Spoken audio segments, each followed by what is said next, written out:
In the last lecture, we have discussed the introduction to the surface textures, which is related to surface roughness measurement. We have seen the meaning of roughness, waviness, roughness, height, waviness, height, then lay, flaw, primary texture, secondary texture. Then we have discussed the factors affecting the surface finish. So which factors contribute towards the surface finish, that we discussed. Then we discussed the necessity of the smooth surface, why smooth surface is desired, what are the advantages of having smooth surfaces, that we have discussed. Then we have seen the surface texture characteristics like roughness, waviness, and spacing, flaws, profile, sampling length, lay. These are the characteristics that we have discussed. Then surface irregularities are classified in 4 orders, that is a first order, second order, third order and fourth order irregularities. So what are the sources of these irregularities that have been discussed? After that, up to this we had seen in the last lecture. Now what is this symbol to indicate the surface roughness? So this is the symbol, as you can see. Various alphabets are written here. As you can see, there is one alphabet here. So this alphabet or this symbol shows the surface roughness value, that is RA value is shown in microns. So here, whenever there is any machining surface roughness symbol is there, if the value here indicates the surface roughness value, which is denoted by RA, and that the unit of that surface roughness value is in microns. So the grade symbols are from N1 to N12. Sometimes instead of writing the value, the grade might have been written. So those values are values corresponding to those grades are standardized. Then here there is a symbol B.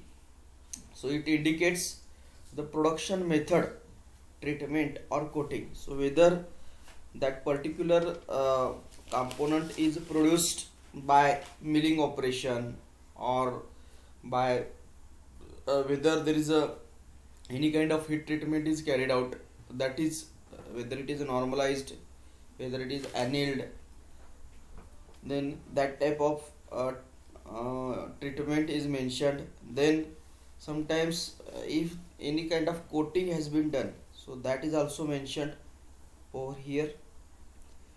Then C, or it is not it denotes the sampling length in millimeter.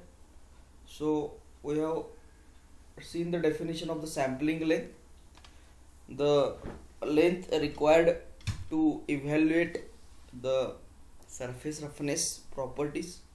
So that is called as the sampling length. So it is mentioned over here. Then here symbol D denotes the direction of the lay. So again we have seen the definition of the day. So it is the predominant direction of the surface pattern, isn't it? So that we have discussed lay.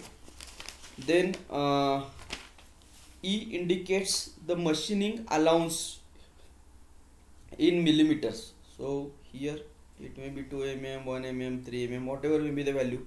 So depending upon that, machining allowance is mentioned here as point E. So this overall symbol indicates, or it shows you the how to indicate the surface roughness. So here sometimes this question is asked that explain the surface roughness indication with some example. So in that case you can draw this symbol and you can write all these things around these say alphabets or around these symbols. Okay, then sometimes you may be asked what are the values of different surface grades. So there are three columns actually. First column indicates the roughness value RA in microns. So one column, that is the first column. Second column, the roughness grade number, that is from N1 to N12 roughness grade numbers are there. Sometimes instead of giving this value, this number might have been given. Okay, and the surface roughness symbol corresponding to this roughness value or corresponding to this roughness grade number is shown here. So for N12 roughness grade number, the RA value is 50 micron and this is the symbol. Okay, then similarly one triangle, single invert, we can say it is a say that it is a triangle. One triangle corresponds to grades N11 and N10 and the surface roughness value is 25 micron and 12.5 micron respectively. Okay, and it will go on like this. Then there are two triangles, so they indicate the roughness grade number from N7 to N9. Then three triangles N4 to N6, four triangles N1 to N3, and corresponding RA values are there. So sometimes instead of giving these say two values directly in some machining symbols, these triangles may have been drawn. So from these triangles you have to interpret the what amount of surface roughness value is accepted for that particular component. That's so this is a standard which is used in the surface roughness area. Then there are various methods to assess the surface roughness or quality of the surface roughness. There are some methods which are called as a surface inspection by comparison method. Okay, so comparison methods are the methods that assess the surface just by observation or feel of the surface. Now our objective is to assess the quality of the surface roughness. We have to judge what amount of surface roughness is there for a particular surface. So in comparison methods, the assessment is done by the observation, just by looking or by taking the feel of the surface. These methods are not reliable and the result can be misleading unless the comparison is made with other surfaces produced by same technique. Okay, so this is, we can say this is a qualitative type of analysis. It is not a quantitative type of analysis, so it can be misleading. A good amount of experience is required, so it can be misleading if proper comparison is not made. So various commonly used comparison methods are touch inspection, then visual inspection, scratch, microscopic surface photographs, micro interferometer. So actually these are not included in this PPT because those are not generally means this type of the question is not asked in the exam, but this is the additional information from your point of view we are just discussing. In case of the touch inspection, the quality of the surface is judged by moving the fingertip. So you have to just move the fingertip along the surface and you can judge the surface roughness. In visual inspection by the naked eye is the simplest method of judging the surface finish, but the method is misleading when we are doing for the surface having high degree of surface finish. The results can vary from person to person because every person has its own perspective, his or her own judgment regarding that particular surface. Okay, so it can be highly misleading. Then scratch inspection. So in this method, a softer material like lead, babbitt or plastic is rubbed over the surface to be inspected. Then the scratches produced on the softer material are then observed to get an idea of roughness of the test piece. So the test piece whose surface roughness is to be measured is rubbed against the soft materials, and the scratches which are produced on the softer material are then observed. Then another method is a microscopic inspection. So in this method, finished master surface is placed under the microscope. So you have to observe the surface to be tested under the microscope and compared with the surface being tested. So that can be done. Then surface photographs is another method. So in this method, magnified photographs of the surface are taken with different types of the illumination, and those photographs are compared to assess the surface finish. So these are the some of the comparison method. So in these methods, all these methods are not that much reliable. They are basically depending upon the personal perspective of particular supervisor who is carrying out that assessment. So they can be misleading. The values or the results are definitely going to vary from person to person.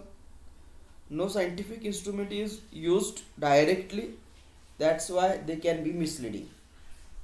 So it is necessary to carry out the quantitative analysis of the surface roughness. So to do that, various methods are used. So some few simple examples of this methods are, one is called as a 10-point height method. So in the quantitative specification of the surface roughness, as you can see, one surface is shown here. So the quantitative specification of the surface roughness is generally done in relation to a datum line that runs parallel to the surface. So three methods are there basically. One is called as a peak to valley method, second center line average method, and third is the root mean square method.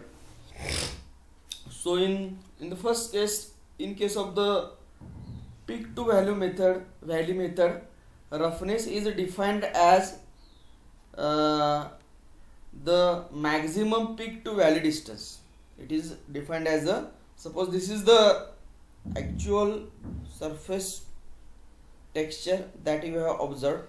So in first case, in peak to valley method, get the maximum peak. Suppose this is the maximum peak and see the maximum crest. This is the maximum crest.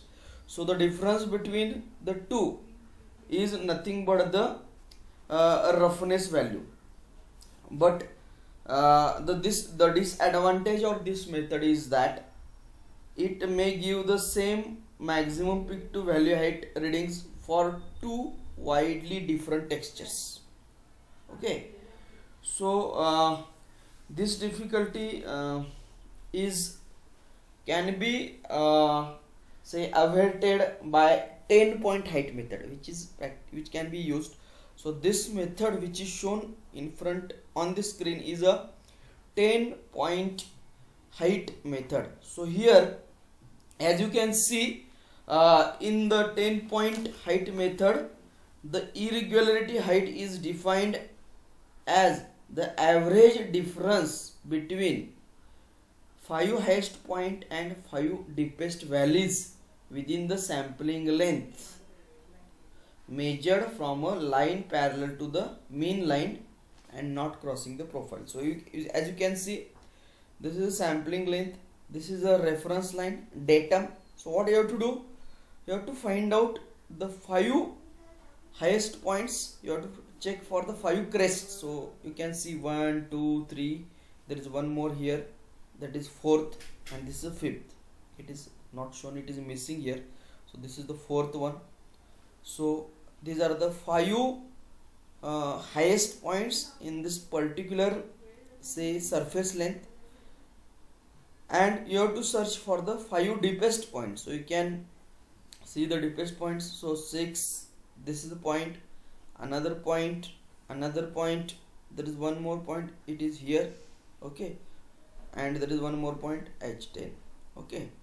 So the height of the highest points from the datum line is given as h1, h2, h3, h4 is there, then h5, and h6, the height of the deepest points or valleys from the datum line is given as h6, h7, h8, h9, h10, okay. So according to the definition of this method, 10-point height method, the surface, the irregularity in height is the average difference. So as you can see, the formula is written over here, the average difference between 5 highest point and 5 deepest valleys. So we can see it is the mean of h mean is h1 plus h2 plus h3 plus h4 plus h5. So summation of heights of all the 5 highest point minus h6 plus h7 plus h8 plus h9 plus h10, that is the summation of the 5 deepest point, and its average is taken. So this value is nothing but the roughness value. So this is one of the method to quantify the surface roughness value. Then there is one more method that is called as a center line average method. So in center line average method, the ordinates of surface relative to mean line are measured at various points. So various points, and arithmetic average value of all ordinates is calculated, okay. So CLA value, if h1, h2, you can see these are the ordinates, h1, h2, h3, h4, h5, h6. These are the ordinates of the surface relative to mean value. So that those if these are the ordinates, then center line average value is given as, it is the h1 plus h2 plus h3 plus hn if there are n points divided by n. So this is the center line average value using coordinates, okay. But this method, the above method of calculating CLA values is considered as a leverage. There are so many points are there, so there will be a lot of points, and it will take a lot of time. It is considered as a laborious method, and also the spacing chosen between the ordinates. So the spacing chosen, so these are randomly chosen points. So the spacing chosen between these ordinates, that is h1 and h2 and h2 and h3, these ordinates may be such that the important ordinates, there is possibility that important ordinates may get missed, isn't it? So that may happen. So a better method for finding the CLA value is, so to overcome this say practical difficulty, one more method is finding out the surface finish is to finding the centerline average value using a planimeter. The planimeter is the instrument which measures the area.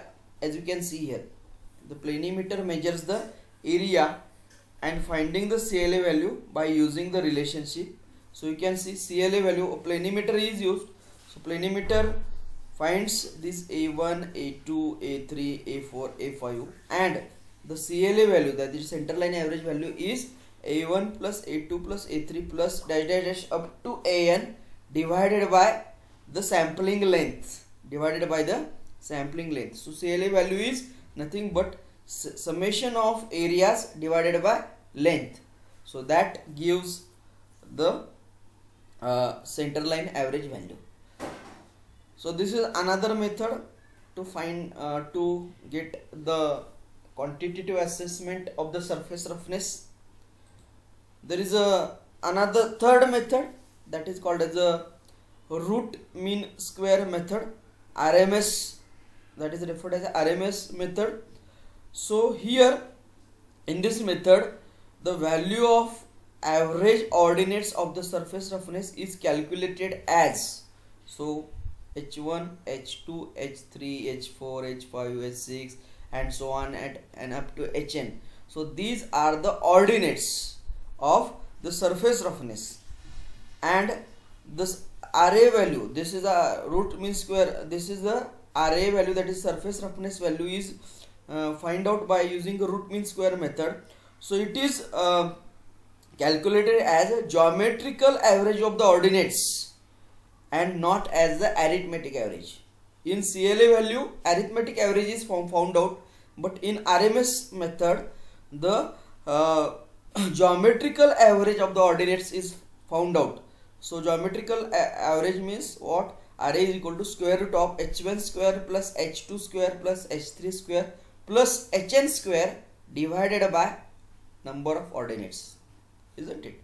So this is another method to find out the surface roughness. So these are few methods to find out the surface roughness values. Then apart from this, there are two devices which are used to measure the surface roughnesses that we are going to discuss now.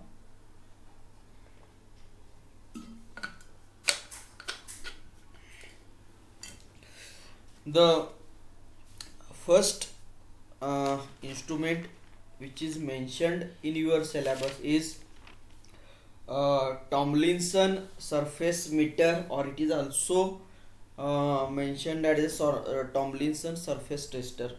So this question is asked number of times in the examination. You can go through the book and you can see how many times it has been asked. So definitely you have to try this question. Tomlinson surface tester is shown in this particular sketch. You can see this is the surface to be tested. Okay, then this is called as a skid, okay, which is used as a reference. This is called as a stylus, and at the end of stylus there is a probe. So in this tester you can see a stylus is carrying the diamond probe. This is the diamond probe which is carried out by the stylus. This stylus is held in position against a horizontal lapped cylinder. So you can see this is the stylus and this one, okay, this is lapped steel cylinder, horizontal lapped steel cylinder. So it's another view is shown here. The view, another view of this is shown here, okay, here. So if this is a say front view, this is the top view, okay. So this is the horizontal lapped cylinder.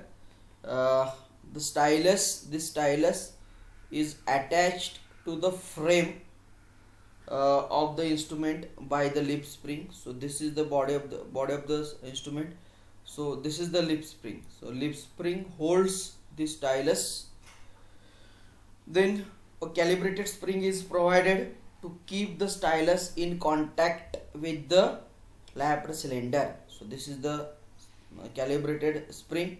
So it makes sure that there is a proper contact between stylus and the horizontal lapped cylinder. Then this horizontal lapped cylinder is supported on other side by two fixed rollers. So this horizontal lapped cylinder is supported on one side, it is supported by the stylus, on other side it is supported by the two rollers. So you can see this is the cylinder, on one side stylus, on other side there are two fixed rollers are there. So they are supporting this horizontal lapped cylinder. The height of the stylus can be adjusted for the diamond probe at a convenient position. So height of the stylus can be adjusted. Now it is made sure that the stylus, this stylus moves only in vertical direction. It cannot move in any other direction at all. It cannot swing, it cannot move in horizontal direction, nothing. It will only move in y direction or vertical direction only. So in other direction its motion is say constrained. Okay. So the forces in the two springs keep the steel cylinder in position between stylus and fixed rollers. So these two springs, that is the lip spring and this calibrated spring, make sure that the cylinder is in position. Then a light spring steel arm, this is the steel arm is there, that is attached with this cylinder. That steel arm carries a scriber. This is the, you can see this is the diamond scriber, it is shown here, you can see here. So this arm which is attached to this say cylinder, it is having some amount of length, and at its end it carries a diamond scriber. Okay. The scriber on this arm bears against a smoked glass screen. So you can see this is the smoked glass screen. So this diamond scriber is going to bear against this smoked glass screen. Okay. Now this is as far as the constructional part is concerned. So how the actual measurement takes place? For measuring the surface roughness of any workpiece, the instrument body, this entire instrument body is moved, or it is a traverse across the surface. It is traverse across this surface by a screw rotated by a synchronous meter. So what you have to do? You have to move this stylus throughout along this entire surface to be tested. Now what will happen? The surface to be tested is not smooth one. So as it is not smooth one, the stylus is going to move up and down in vertical direction. Okay. So this up and down movement of the stylus produces a rolling motion of the horizontal cylinder. So as this stylus moves up and down, the cylinder which is attached to this stylus, it rotates, it tries to revolve, isn't it? And this rolling motion results, so this rolling motion is transferred to the arm and arm swings. So as this cylinder rotates, the arm is going to swing either in clockwise direction or in say anti-clockwise direction, depending upon whether it is going up or down. So this rolling motion results in magnified vertical movements of the scriber. So the scriber which is attached here, it moves say in vertical direction, up in upward and downward movement, and that movement is enlarged one because there is a magnification is taking place. We have already seen the comparators in which how the magnification takes place. On the same ground, the movement which is happening at this probe end, that is enlarged at the scriber end through this magnification. Okay, and whatever movement, enlarged movement is happening, that is traced on this smoked glass. Okay, so now whatever trace you are getting, this is the trace. That trace is optically magnified, say 50 to 100 times for the surface examination. So this trace can be examined and it can be, say, quantified. So basically this instrument is used to get the trace of the actual surface on enlarged. So we get the magnified say trace of the actual surface using the instrument. This trace you have to assess, you have to again magnify it, and you can carry out the assessment of the surface. Okay, so this is the Tomlinson surface meter. There is one more instrument that is called as a Taylor-Hobson Tally-Surf Roughness Tester. Taylor-Hobson Tally-Surf Roughness Tester. This is also asked number of times in the exam. So Taylor-Hobson Tally-Surf Roughness Tester.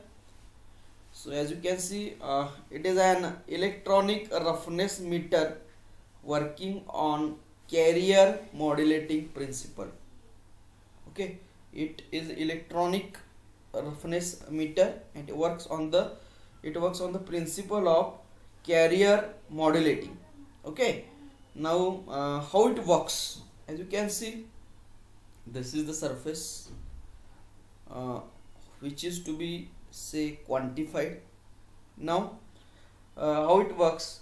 So the surface roughness is sensed by a diamond stylus probe. You can see this is the skid which is going to guide, which acts as a reference, and it is going to guide so up, and as whenever you want to take the measurement, you have to move this entire instrument. This is the entire instrument across the length of this surface, across the surface. Okay, the surface roughness is sensed by this diamond stylus. So this is the stylus, the head carrying the stylus and the skid is drawn. So this is drawn across the surface by by motorized driving unit. So you have to move it across this length. Now the arm, this is the arm carrying the stylus, acts as an armature. So this is the armature. The stylus is attached to this arm, isn't it? So this arm acts as an armature.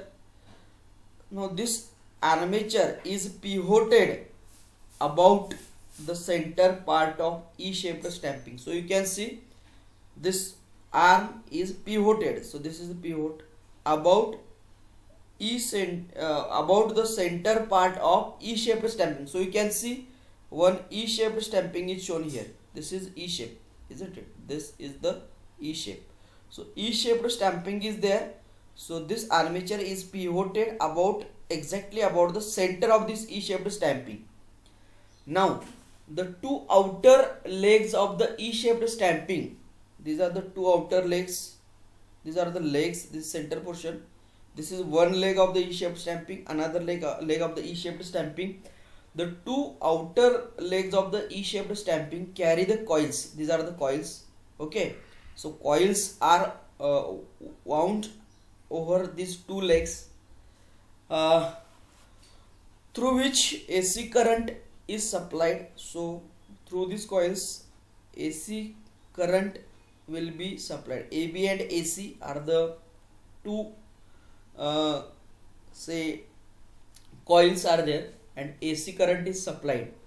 Now these two coils and two resistors. So you can come here now. So see this sketch now. So it works on the principle of here the Wheatstone's bridge is used. So two coils and two resistors, they form an oscillator. So this is the oscillator.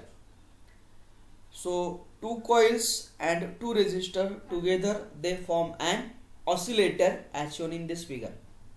Okay, so this is say R1 R2, and this is say coil 1, this is R1 R2, coil 1 coil 2, isn't it?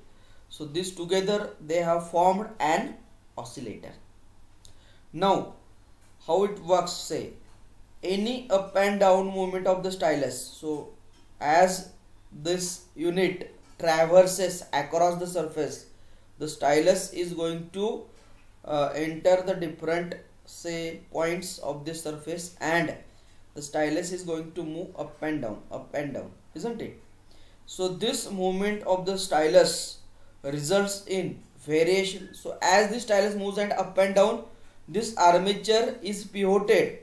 So as it is pivoted, there is going to be the air gap between the armature and coil AB, and the air gap between armature and coil AC, that initially that is constant, but as the stylus moves up and down, this air gap is going to vary.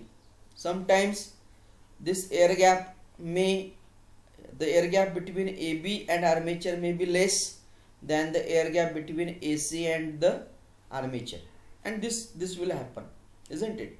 So any up and down movement of the stylus is resulting in the variation in the air gap, and thus the amplitude of the current flowing. So because there is a variation in the air gap, the current is going to flow, isn't it? And that amplitude of the current flowing through this coil is modulated. So initially when armature is exactly at the center, when the stylus is steady, this coil, the air gap here and here is same. That's why the current at output terminal is 0, because they are going to cancel each other. But when the air gap varies, so definitely some amount of current is going to flow, and the amplitude of that current flowing in the coil is modulated. Now the modulated output is going to get here. That modulated output of this say bridge is, we have to demodulate it. So in order to demodulate, you have to use the demodulator. Why it is need to be done? Why we need to demodulate the output? Because the modulated output of the bridge is demodulated so that the current becomes directly proportional to the vertical displacement. We want the current flowing through this circuit, that must have direct proportion with the up and down movement of the stylus. That's why we have to demodulate the output. Now the demodulated output operates. So this is the output of the demodulated the demodulated output operates a pen recorder. So the demodulated output records you can see a recorder, and a meter is also there. So it operates a pen recorder to give a permanent record of the roughness profile. So this is the roughness profile. Pen recorder is there, so it will record the permanent record of roughness profile, and a meter. So here there is a meter also, so we can directly measure the numeric value of surface roughness. So here you can measure the surface roughness in terms of the numerical value also, and here we can get the profile of the actual surface, rough surface. So that this profile can also be assessed separately using various techniques. We can again say magnify this, and we can assess this surface, or we can get the direct roughness value, that is RA value, here also. So both methods can be used. So this is the, as far as the Taylor-Hobson roughness tester is concerned. So the surface roughness is slightly ignored part, but surface roughness can affect the various properties of your, say, joint material. It has direct relation with the fatigue strength. So if the surface finish is poor, then the fatigue strength is going to decrease. Strength of the interference fit is also going to decrease. Wear resistance is going to decrease if the surface finish is poor. Okay. Bearing characteristics, also bearing characteristics, ease of the sliding, corrosion resistance are also the functions of the surface finish. So surface finish is also an important characteristics whenever any part is going to be designed. So the designer has to make sure that the correct surface roughness value is designed. It is mentioned in the while designing a component, and the manufacturing unit also has to ensure that whatever value is proposed by the designer, that is achieved successfully and that is maintained. So this was concerned with the say contents of the surface roughness. So we'll stop here.